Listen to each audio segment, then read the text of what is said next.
Bonjour, bienvenue à toutes et tous à ce nouveau déjeuner Veto Entraide. Je m'appelle William Adé, coprésident de Veto Entraide. Aujourd'hui, on a l'exceptionnelle chance d'écouter Gaëtan Marquet sur le stress. Cette présentation durera environ une demi-heure et les questions ne seront pas enregistrées. Je te laisse te présenter, Gaëtan, et diffuser ta présentation. Merci beaucoup d'être là et d'avoir accepté notre invitation. Très bien, merci William.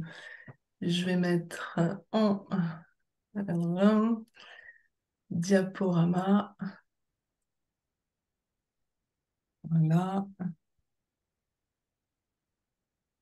voilà. Vous voyez tous bien mon écran?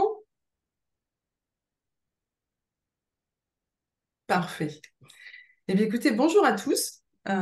Merci à Veto André de me donner l'occasion de parler d'un sujet qui me tient à cœur, le stress, qui me tient à cœur parce que je suis une personne stressée, un peu comme tout le monde. Je vis le stress aussi comme tout le monde.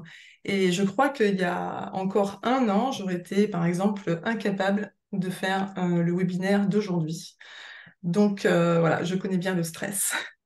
Je vais vous proposer aujourd'hui que nous cassions l'engrenage de ce stress. Et je vous invite déjà à identifier le stress, le nôtre et celui de l'autre.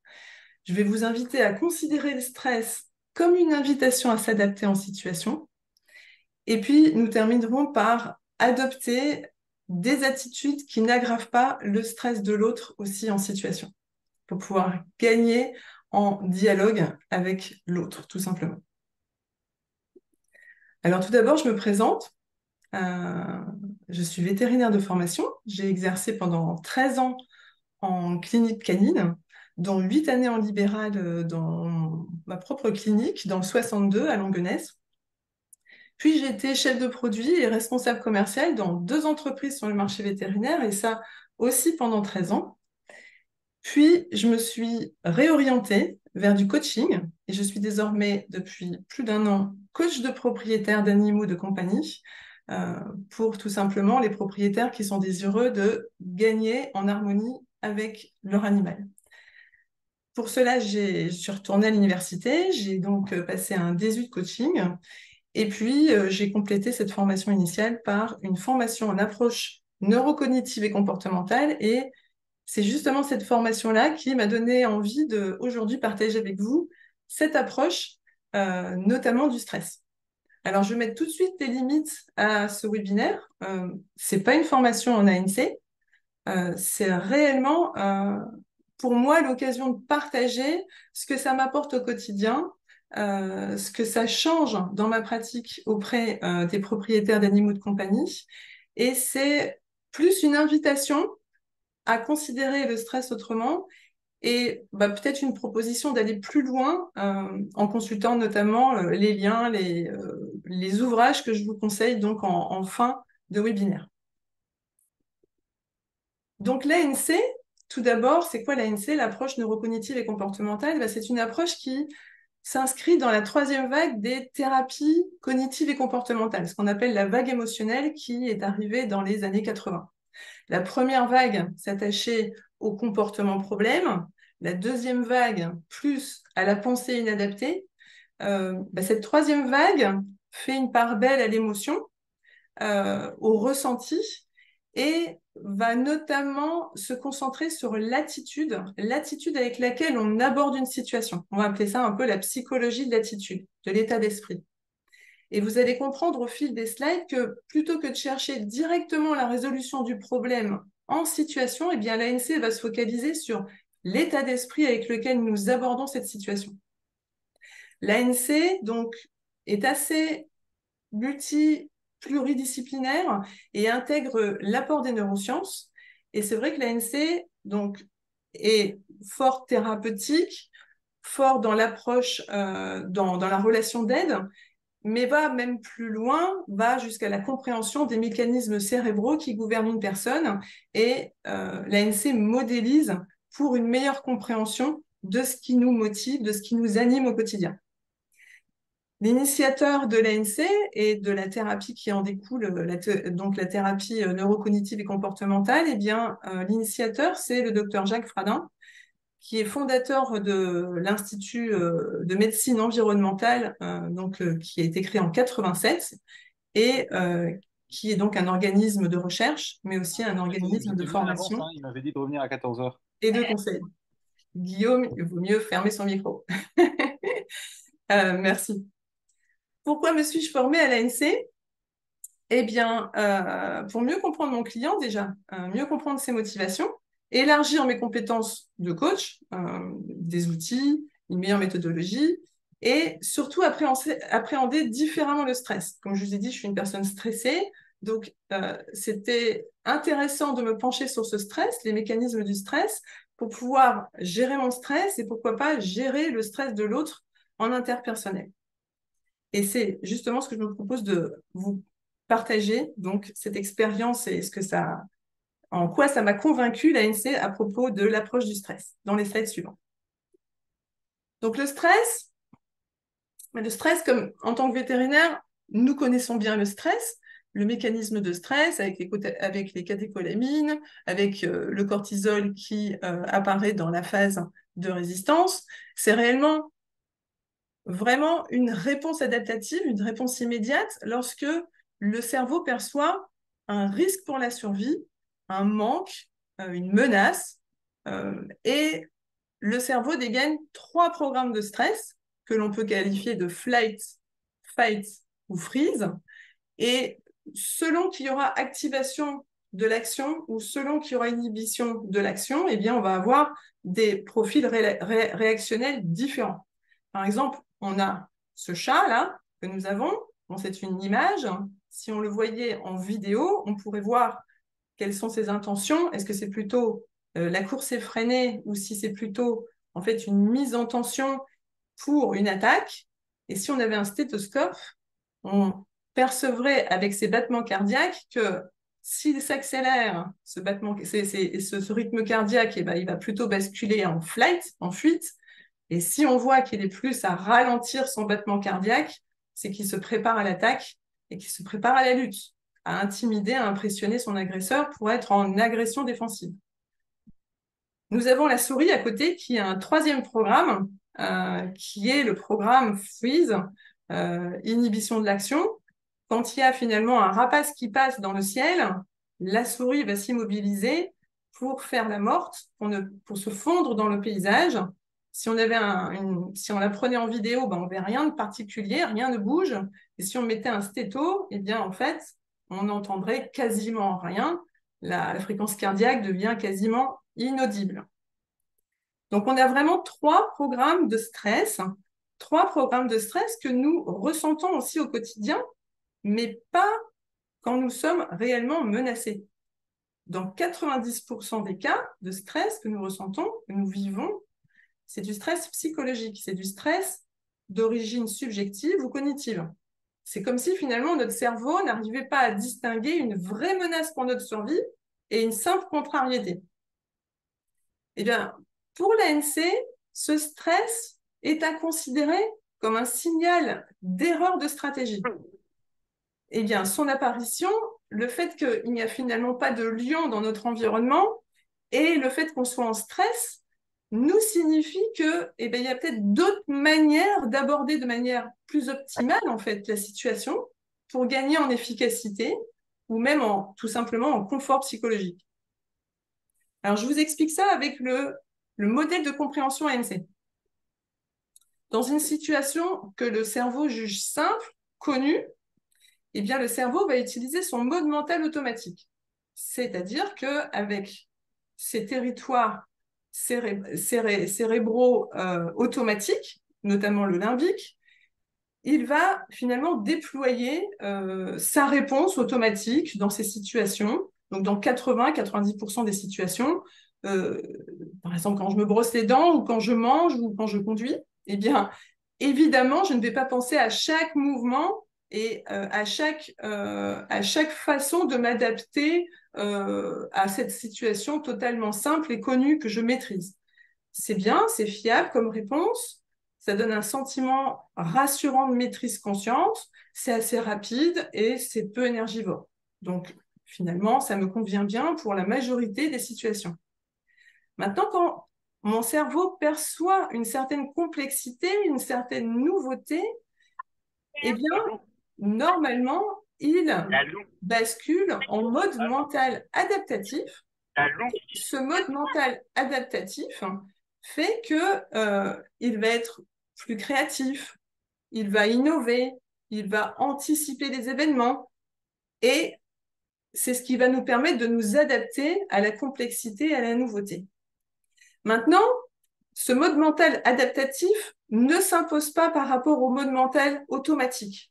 En fait, il est assez peu conscient. Autant les territoires automatiques du cerveau ont un accès privilégié à la conscience, autant le mode mental adaptatif, eh bien, se met en route sans forcément qu'on en ait conscience. On peut voir qu'on est plus créatif, qu'on innove plus, mais ce n'est pas vraiment conscient. Et il est lent à se mettre en route, contrairement au mode mental automatique, et il est énergivore. Donc, ce mode mental adaptatif, parfois on ne le déploie pas en situation complexe et inconnue. Donc, c'est notre mode mental automatique qui persiste. Et là, l'ANC dit que quand le mode mental automatique qui est géré par le préfrontal, le néocortex préfrontal, ne prend pas la main, eh bien, il envoie un signal au cerveau. Signal au cerveau qui, si elle n'est pas perçue par la conscience, va par contre être sacrément bien perçue par notre cerveau reptilien, qui va lui dégainer en fait sa réaction archaïque, qui est soit la fuite, soit la lutte, soit l'inhibition. En fait, il se fait le traducteur du préfrontal et tout ce qu'il sait dire, lui, c'est stress, stress, stress. Voilà. Et donc, ce stress nous conduit forcément à avoir moins de capacité d'analyse et moins de capacité d'action, alors que c'est justement le signal comme quoi nous sommes en train de mettre en œuvre une stratégie où nous abordons la situation avec un état d'esprit qui ne va pas donner pleinement efficacité dans la situation. Donc, notre stress psychologique, eh bien, on a 3 programmes exactement comme le chat et la souris. C'est exactement pareil, flight, fight et freeze. Quand je suis en stress de fuite, en flight, eh bien, j'ai réellement le sentiment, l'émotion de peur qui est vraiment au centre de mon ressenti. Je suis inquiète, je suis anxieuse, j'ai les pensées qui vont dans tous les sens, comme mes yeux. En fait, je cherche une porte de sortie. Je suis agitée dans mes petits mouvements, je me ronge les ongles, je suis agitée sur ma chaise et j'ai des pensées assez confuses qui fait que je n'arrive pas forcément à bien considérer la situation. Par exemple, là, en webinaire, eh bien, en webinaire, si dans le projet webinaire, j'arrive avec une attitude qui est la recherche de perfection. Si je suis vraiment avec, je n'accepte pas que la présentation que je vais produire je n'accepte pas qu'elle ne soit pas parfaite. Parce que j'attends de la reconnaissance, parce que j'attends, moi, une certaine satisfaction par rapport à la perfection. Eh bien, arriver dans ce projet webinaire avec cette attitude-là ne va pas finalement servir mon objectif de partage. Et je vais donc, même en manquant de temps pour cette préparation, eh bien, je vais peut-être même pas la faire. Je vais peut-être même dire, je vais pas pouvoir la faire comme je le voudrais. Et c'est pas adapté finalement à cette situation-là. Et comme c'est pas adapté, mon préfrontal lance un signal et je stresse. Vous comprenez donc que la vision du stress de la part de l'ANC, c'est la situation, je la considère comme stressante et j'aurais tendance à agir sur cette situation-là. Mais en fait, ce n'est pas la situation qui est stressante, c'est l'attitude avec laquelle j'arrive dans cette situation qui n'est pas adaptée, qui pourrait être plus optimale Et mon préfrontal m'envoie un signal de cette incohérence parce que c'est lui qui sent qu'il doit prendre la main. Je suis en fight, je suis en stress de lutte. Dans ce stress-là, eh bien, la peur a laissé place à un sentiment de supériorité. C'est le sentiment de supériorité qui va me donner le culot, qui va me donner en fait vraiment la possibilité d'intimider l'autre si c'est l'autre qui me pose problème. Et je vais donc vraiment avoir ce sentiment de supériorité qui m'inonde. Je vais être plus avec une voix forte, je vais être susceptible, je vais ne pas supporter la moindre remarque, je veux vraiment être entendue, je ne veux pas être interrompue. Je suis vraiment en stress de lutte. Le stress de lutte, par exemple, c'est eh bien, Sabrina m'a collé un rendez-vous vaccinal à 19h30 à la dernière minute avec Madame Pichinchon. Eh bien, qu'est-ce que je me dis? Je me dis, bah, c'est pas possible, c'est toujours moi qui m'y colle. J'ai l'impression que ça n'est pas équitable. J'ai l'impression que, eh bien, que c'est toujours moi qui ai ce type de rendez-vous à la dernière minute. Est-ce que cette attitude-là me fait envisager de rencontrer Madame Pichinchon de manière optimale? Non, donc je stresse. Et c'est, encore une fois, l'attitude qui n'est pas adaptée et mon préfrontal qui sait que pour une consultation vaccinale lambda, l'attitude avec laquelle j'arrive n'est pas adaptée et je stresse. L'inhibition d'action, quand je suis en freeze, quand je suis en stress d'inhibition, eh bien, vraiment, je suis découragée. Le sentiment qui réellement est au cœur du freeze, c'est un sentiment d'infériorité. Je me sens vraiment lasse, fatiguée. Il y a tout qui tombe, en fait. J'ai le regard qui tombe, j'ai la voix qui devient inaudible, j'ai les épaules qui tombent. Vraiment, rien ne va plus.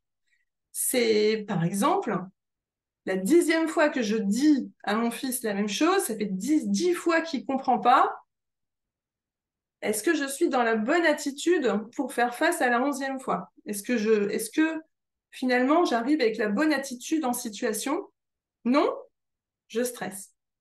Je stresse parce que le préfrontal sent l'incohérence, sent qu'il doit prendre la main pour aborder finalement cette 11e fois, pour être peut-être plus créatif, plus innovant, pour que ça soit enfin compris.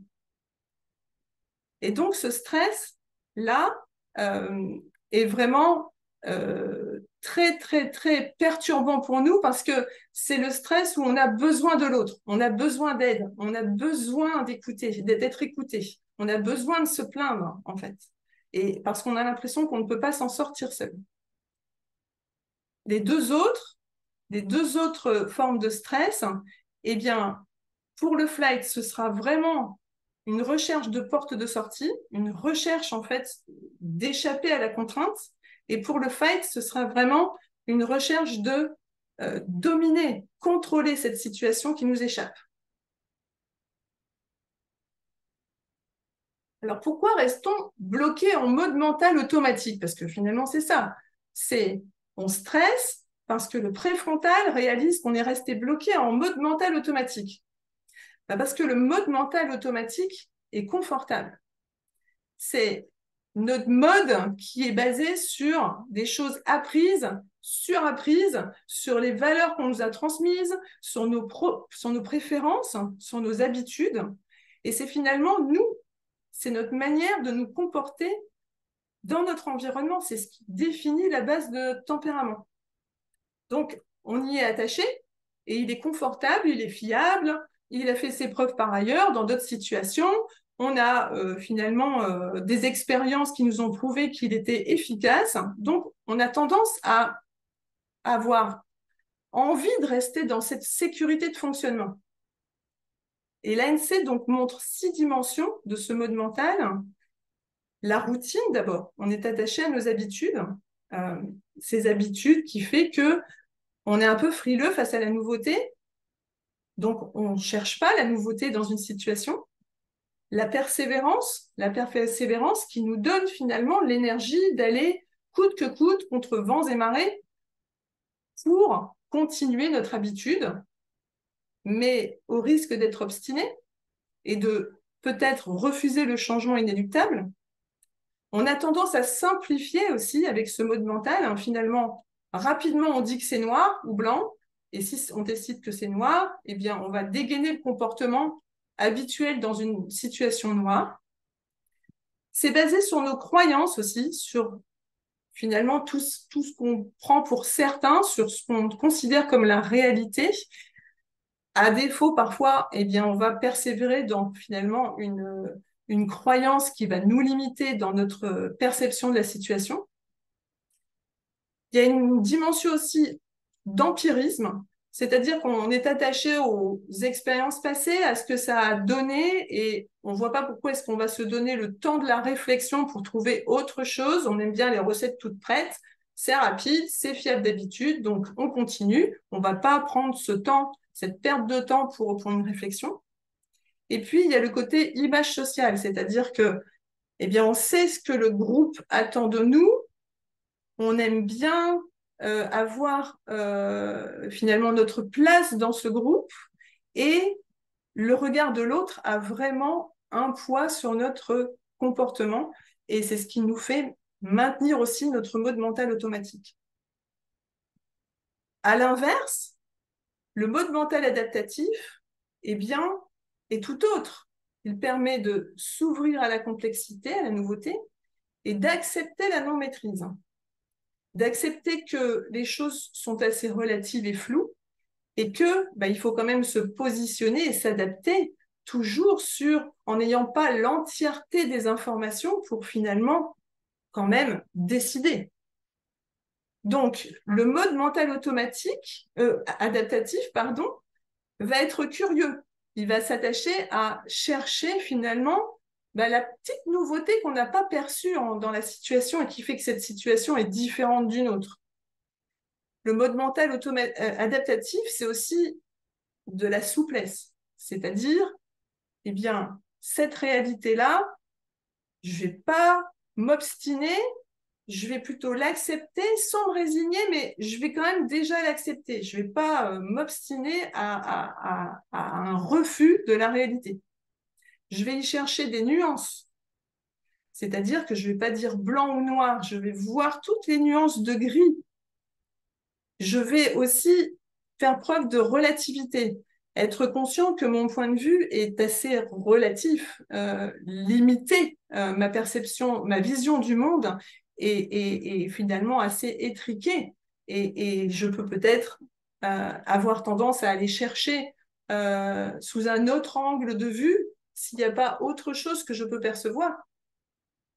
Et puis, il y a un côté réflexion dans le mode adaptatif, hein, où on va chercher la cause, où on va chercher la logique de la situation, plus en profondeur. Et aussi avec cette notion qu'on ne maîtrise pas tout.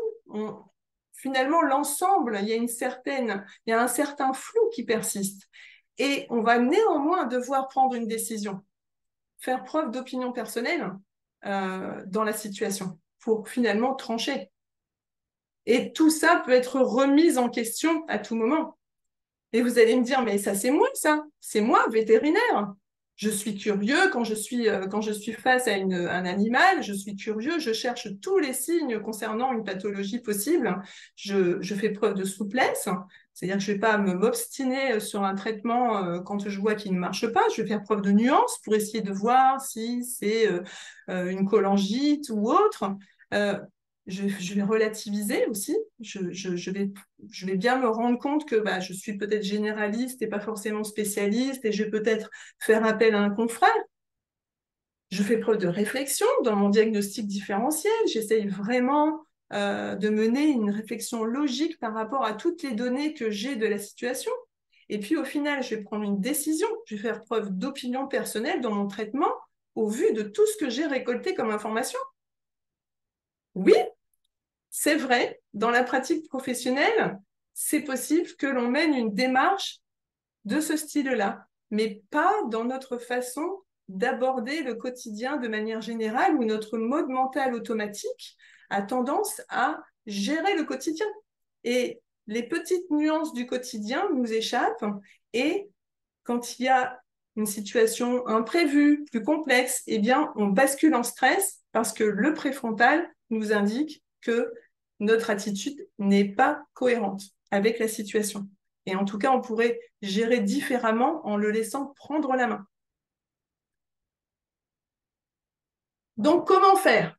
Parce que le mode mental adaptatif ne prend pas la main de manière systématique, mais par contre, on peut l'activer volontairement. Et ça s'appelle la bascule. C'est de faire en sorte que le mode mental automatique lâche l'affaire, lâche la main. Et c'est ce qui nous permettrait, de manière logique, de quitter ce mode mental automatique pour quitter aussi notre stress.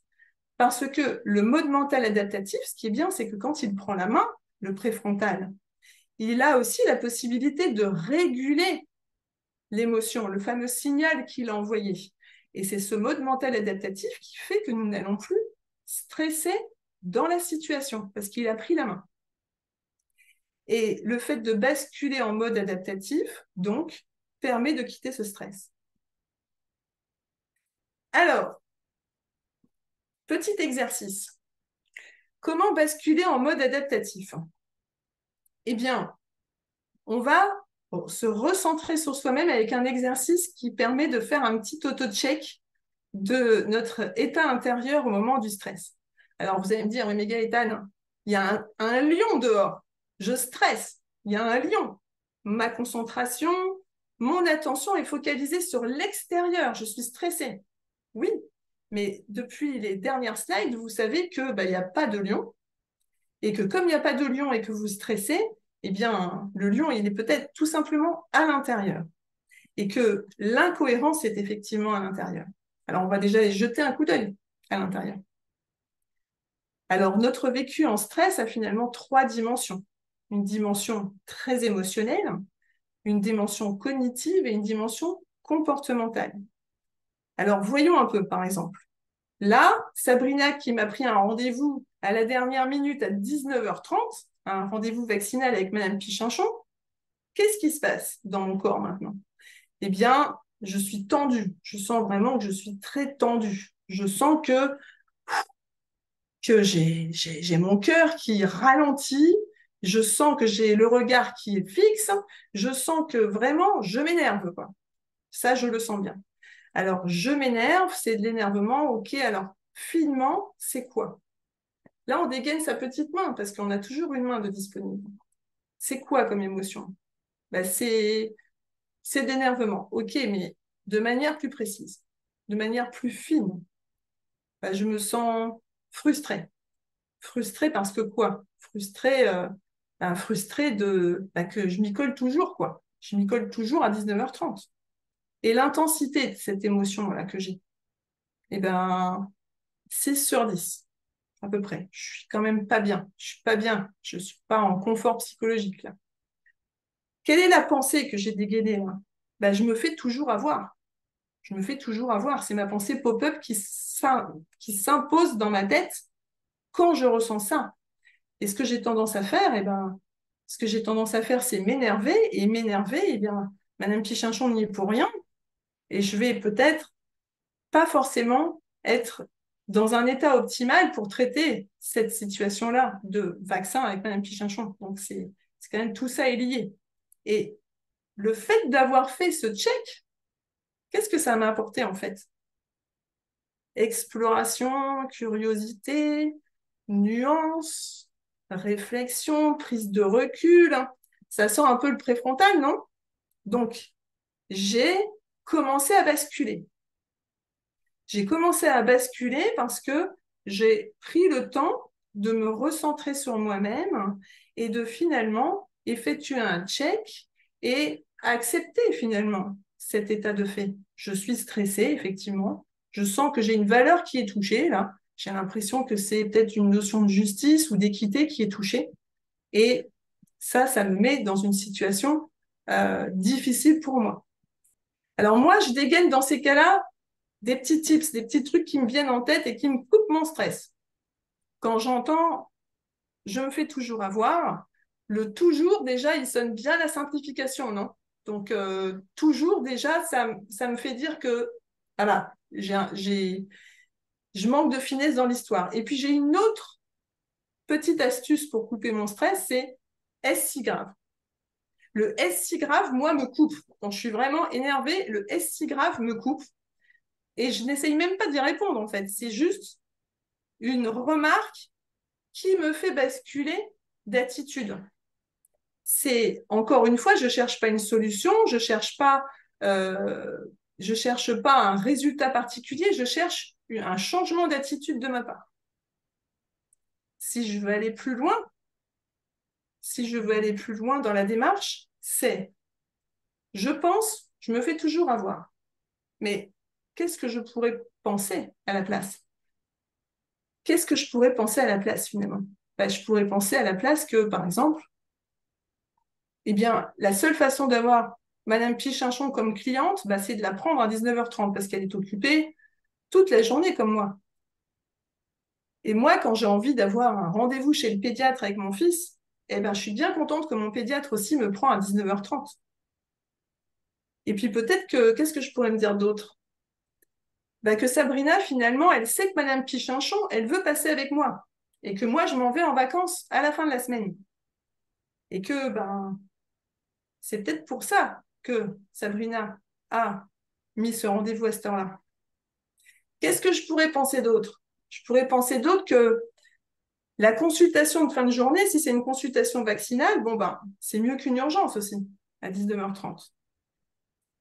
Et finalement, je peux le prendre comme une transition entre la journée intense professionnelle et puis la vie de famille, quoi. Je peux juste me prendre un temps de décélération lors de cette consultation avec Madame Pichinchon.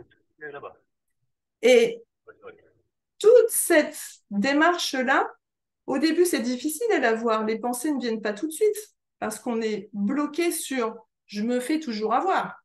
C'est la pensée du mode automatique qui arrive dans ce contexte-là et c'est cette pensée-là qui me sort. Mais si je prends le temps d'essayer de chercher une autre pensée, de voir la situation différemment, j'ai une démarche préfrontalisante. Je bascule progressivement. Et finalement, si je renote mon stress après, je peux voir qu'il n'est plus à 6 sur 10, mais qu'il est descendu 3, 4. Et j'ai un confort psychologique qui est suffisant pour aborder la consultation avec Madame Pichinchon de manière plus optimale, avec un confort psychologique plus intéressant pour moi et sans doute pour Madame Pichinchon aussi. Et puis pour Sabrina demain, parce que je vais lui parler à Sabrina. Donc, je préfère aborder la discussion avec Sabrina en n'étant pas dans un état de stress en tout cas, et dans un état plus adapté. Une autre manière de basculer, parce que finalement la bascule c'est parfois compliqué, il faut la provoquer comme vous avez bien compris, et on peut finalement muscler cette capacité de bascule avec des exercices qui sont en dehors d'un contexte de stress, ou même mieux, en amont d'un contexte qui pourrait entraîner le stress, avant une chirurgie qui peut s'avérer compliquée, avant une prise de décision qui peut être difficile, et on se retrouve avec des exercices qui peuvent notamment saturer ce mode mental automatique, l'ouvrir vers la complexité, lui faire comprendre que là, il faut lâcher la main, même si on n'est pas dans un état de stress, mais muscler cette bascule, muscler le fait que là, maintenant, je vais m'ouvrir à la complexité. Là, je vous propose un exercice qui s'appelle la multisensorialité, que vous pouvez faire à tout moment. Et il suffit d'être juste assis sur une chaise et c'est tout. Je vais vous l'expliquer. Vous pourrez utiliser le replay pour le faire tranquillement chez vous. Et puis, en tout cas, là, ce que je veux que vous compreniez, c'est essentiellement le principe de bascule, le fait que l'on s'ouvre à quelque chose de plus compliqué et qu'on ne reste pas dans notre roue de hamster dans la tête. Là, c'est on est assis sur une chaise. On se met en connexion avec l'extérieur, d'abord en se concentrant sur le souffle qui rentre donc dans nos voies respiratoires et qui gonfle les poumons. On sent l'air qui ressort par notre nez. On fait plusieurs respirations de ce type-là, réellement en conscience, en examinant ce qui se passe en nous quand nous respirons tout simplement. Après, nous portons tout simplement notre attention sur euh, nos points d'appui sur le sol, au niveau de nos pieds, sur le point de contact avec notre siège, entre nos cuisses, notre dos et notre siège. Et là, on sent qu'on commence à être bien connecté à notre environnement. À partir de là, nous allons concentrer notre attention sur un son de notre environnement. Alors, ça peut être une voiture, ça peut être un oiseau, mais on ne va pas essayer d'identifier. C'est-à-dire qu'on ne va pas dire, tiens, c'est la voiture de Madame Pichinchon. Non. On va se dire, c'est un bruit comme... Essayons d'explorer ce bruit comme on ne l'a jamais vu, finalement, comme on ne l'a jamais entendu, avec finalement tous nos sens sur ce son que l'on voit plus rond, peut-être plus grave. On l'entend nettement rouler dans le paysage auditif et on le laisse comme ça rouler dans notre paysage auditif. Et puis on saisit un deuxième son. On va faire de même, on ne va pas chercher à l'identifier. Et on ne va pas chercher non plus la performance. Mais on va essayer d'en identifier un deuxième et peut-être même un troisième. Et on va, en les recrutant dans notre paysage auditif et en les laissant vivre leur vie dans notre paysage auditif, ça va faire comme une symphonie au final. On ne va pas s'attacher à chacun des bruits, on ne va pas passer d'un bruit à l'autre, d'un son à l'autre. Non, on va les laisser s'harmoniser entre eux, finalement se mêler ensemble pour faire une symphonie. Et c'est quand on a cette impression de symphonie en nous, eh bien, c'est à ce moment-là qu'on a basculé et que on ressent une sérénité très significative. Et on comprend que certains, finalement, en entendant une symphonie, peuvent être extrêmement sereins. Peut-être que nous, quand on écoute une symphonie, on se dit, tiens, voilà le violon, et le violon, tiens, il fait trop de vibrato, et peut-être que ce vibrato, je préfère l'interprétation de un tel, et puis en fait, ça nous parasite.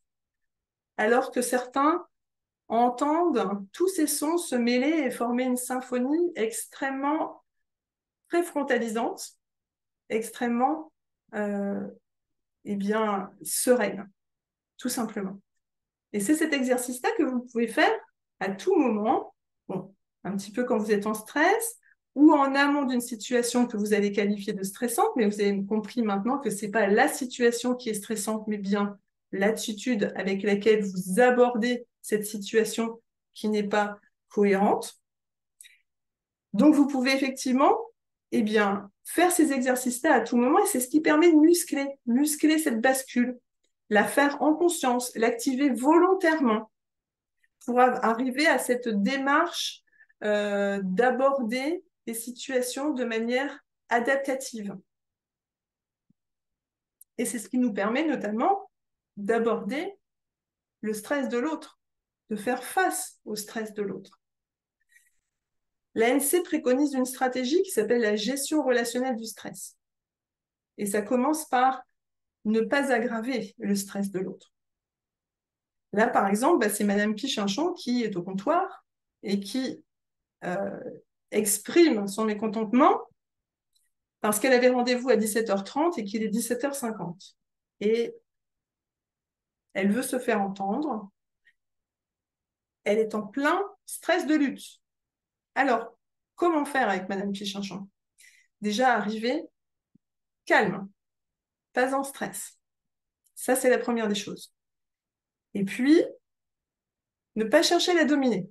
C'est-à-dire ne pas chercher à l'interrompre, la menacer, tout ce qui pourrait heurter cette stratégie inconsciente qu'elle a d'avoir ce sentiment de supériorité pour essayer de contrôler la situation. Donc, si nous, on monte crescendo par rapport à Madame Pichinchon, forcément, eh bien, ça va monter aussi chez Madame Pichinchon. Donc, ne pas chercher à dominer, ne pas arriver avec notre stress de lutte aussi. Et puis, ne pas l'agacer, Madame Pichinchon. On va être très factuel, très logique, très... On va expliquer calmement les choses après l'avoir entendu. On s'excuse si on est en faute et on propose quelque chose de manière très construite. On lui montre que de notre côté, on maîtrise la situation et qu'on a bien pris en compte sa demande. On ne l'agace pas et on n'arrive pas avec notre petit stress de fuite. Parce que le stress de fuite où on est finalement assez confus et assez, on ne sait pas trop et on cherche une porte de sortie, eh bien, ça va agacer Madame Pichinchon. Donc, stress de lutte, on ne domine pas, on n'agace pas, on est factuel, logique, c'est les faits, et puis on trouve une porte d'entente avec Madame Pichinchon. Voilà, Madame Pichinchon, voilà, il y a eu une urgence. Avant que vous n'arriviez, on a dû la prendre tout de suite. Je comprends totalement que à 17h50, eh bien, vous ayez de l'impatience, mais je vous prends dans 5 minutes.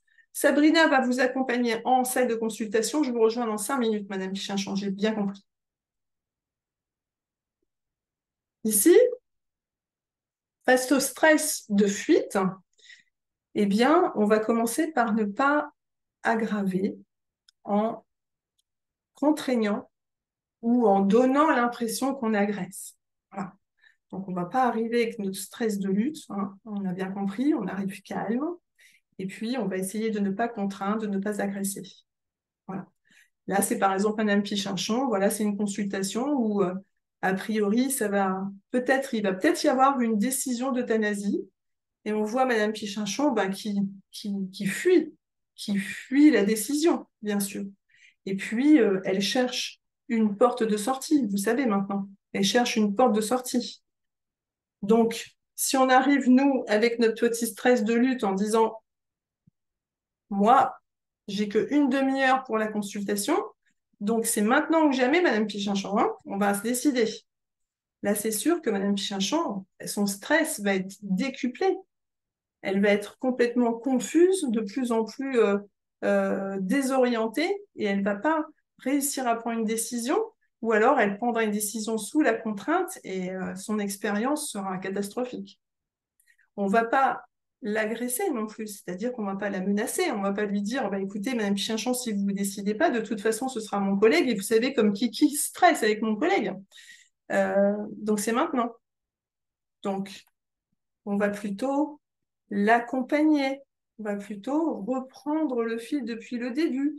Madame Pichinchon, on s'était dit, vous vous souvenez, on faisait attention aux signaux de douleur que vous avez bien identifiés, et on est aujourd'hui peut-être face à une décision à prendre, et vous m'aviez dit que vous souhaitiez vraiment que l'on prenne cette décision ensemble avant que Kiki ne souffre trop, et donc vous avez bien identifié le moment. Vous voyez, on l'accompagne à organiser ses pensées pour l'accompagner tranquillement vers une décision en lui laissant une porte de sortie. Bien sûr, si vous n'êtes pas prêt aujourd'hui, si vous ne sentez pas que c'est le moment, Madame Pichinchon, on peut se revoir dans quelques jours ou demain. Enfin, en tout cas, on laisse une porte de sortie pour que Madame Pichinchon n'ait pas son stress de fuite qui augmente de plus en plus. Face au freeze, face à l'inhibition d'action, eh bien là, on ne va pas nier l'état. On ne va pas dire, bon, c'est pas grave, hein, et on ne va pas abandonner. Par exemple, là, c'est Madame Pichinchon qui arrive avec 15 crises de dermatite atopique de Kiki. On en est à la 16e. On ne va pas lui dire, eh, Madame Pichinchon, vous avez toujours bien réussi, ça va bien se passer, ne vous inquiétez pas. Allez, c'est juste la 16e. Je sens qu'on va y arriver pour la 16e fois, il n'y a pas de souci, c'est juste une crise. Ça va bien se passer. Allez, je vous donne les médicaments comme d'habitude et je vous abandonne un peu. Voilà, allons-y. Non, on va plutôt s'asseoir à côté d'elle et lui dire, ouais, je comprends que ça soit difficile. C'est, c'est difficile, Madame Pichinchon. Ça fait 15 fois et je comprends que vous soyez fatigué, que vous ne voyez plus le bout du tunnel. Là. Je comprends totalement. Je... Mais vous savez, Madame Pichinchon, on est là pour vous, hein. Moi, ce que je vous propose, c'est que là, Sabrina, elle prenne Kiki et puis qu'elle fasse le premier shampoing de cette 16e crise. Si vous voulez, vous pouvez venir avec elle, hein, vous pouvez aller avec elle, mais là, on ne vous abandonne pas, Madame Pichinchon. C'est normal, hein, c'est notre métier. Tout simplement notre métier. Parce que finalement, on est dans le care. On est dans le care pour l'animal, on est dans le care pour son propriétaire. On essaye que pour le bien-être de l'animal, eh bien, le propriétaire soit aussi dans le bien-être. Et finalement, pour notre bien-être aussi à nous. Parce que si on gère le stress de lutte, le stress de fuite et le stress d'inhibition de notre client, eh bien, nous aussi, eh bien, on vit mieux la pratique quotidienne dans notre clinique. Donc, voilà, c'est la dernière slide de la présentation avant de vous montrer, enfin, en tout cas de vous parler d'ouvrages ou de liens à suivre pour creuser plus loin. En tout cas, ce qui se passe au niveau de l'individu, donc la gestion de l'individu stressé, eh bien, on peut changer d'échelle et on peut aussi gérer l'entreprise stressée. Parce que l'entreprise stressée, eh bien, c'est une entreprise qui doit s'adapter. C'est une entreprise qui doit s'adapter pour gagner en efficacité, pour gagner en confort psychologique des collaborateurs. Et cette adaptation est obligée dans les contextes actuels extrêmement rapides en évolution. Et finalement, cette démarche de gestion du stress, eh bien, on peut l'avoir à tous les niveaux, au niveau individu, entreprise ou société. Voilà. Et écoutez, si ça vous a plu, si ça vous a convaincu ou tout au moins interpellé, et si vous avez envie de basculer avec l'ANC aussi, eh bien, sur le net, je vous conseille de suivre, eh bien, de suivre ces liens-là, en fait, les liens où moi j'ai été formée. Encore une fois, je n'ai pas du tout d'intérêt au niveau de l'IME Conseil qui m'a formée. Donc, c'est juste une histoire de partage parce que je sais que sur ce site et sur cette chaîne, eh bien, vous pouvez avoir plein d'infos gratuitement et pour pouvoir creuser plus loin sur ce sujet-là. Et je vous conseille aussi des ouvrages, notamment L'intelligence du stress de Jacques Fradin. Et puis, votre profil face au stress, comment les neurosciences font du stress votre allié, par Patrick Collignon et Jean-Louis Prata. Et je vous ai mis une autre référence très intéressante aussi sur l'hyperinvestissement dont nous sommes souvent eh bien, animés. Nous sommes souvent animés d'hyperinvestissement en tant que vétérinaire, le stress et l'épuisement, donc par Patrick Collignon. Voilà. C'était juste une invitation, c'était juste une proposition à considérer le stress autrement. J'espère que ça vous a plu. Et puis, écoutez, merci pour votre attention.